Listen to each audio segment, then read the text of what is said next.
Welcome back to the Hardcore Punk record review. I got some really good albums to do this week. I got three good ones that I find very good. Kind of runs the gambit of hardcore and punk. Very different bands, very different approach on how they do their styles, but I think you'll all enjoy these bands. First one up is Judge from New York City.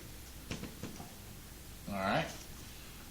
This is the No Apologies, the Chung King sessions. Alright, for those who don't know, Judge went into the studio to record their first album, and they were not happy with the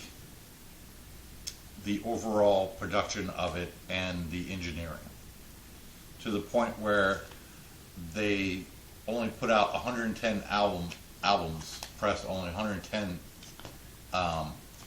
copies originally, the Chung King sessions, titled Chung King Can Suck It. Chung King, of course, was a studio in New York,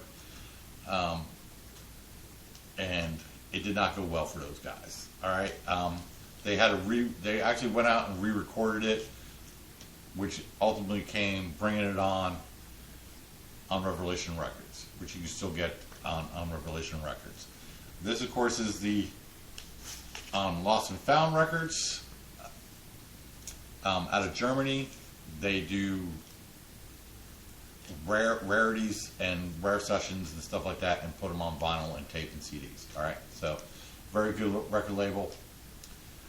This, of course, has Mike Judge on it, Parcell, who's been in 1,000 bands in New York, Jimmy Yu, and also Sammy Siegler, who's one of the best New York hardcore drummers out there. Love his style. By the way, he's also filling in for 7 Seconds on their recent tour, on their 42nd tour. Because 7 Seconds started in 1980. That 42nd year tour. This spring and this spring. Okay, so go check them out.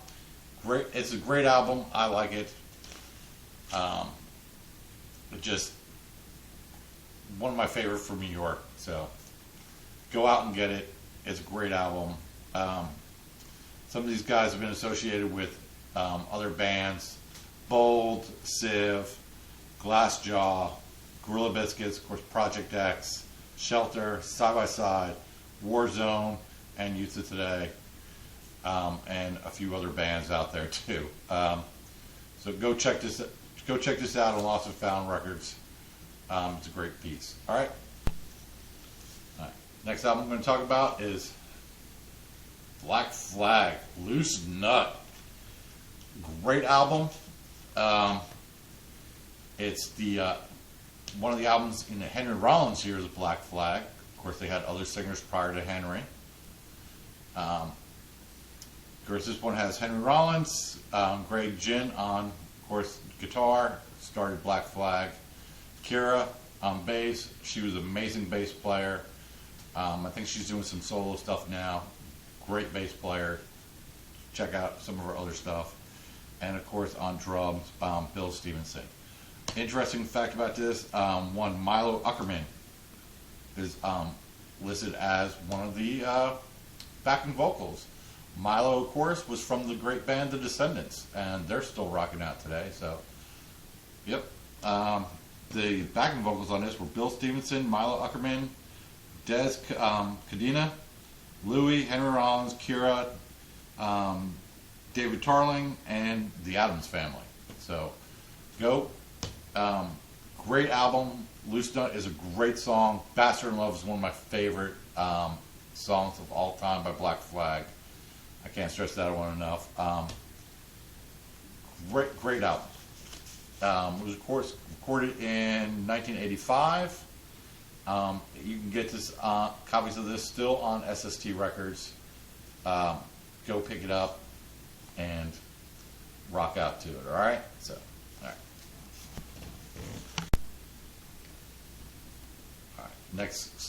Next band album I'm gonna do is by the only band that matters, and that, of course, is The Clash, London's Calling.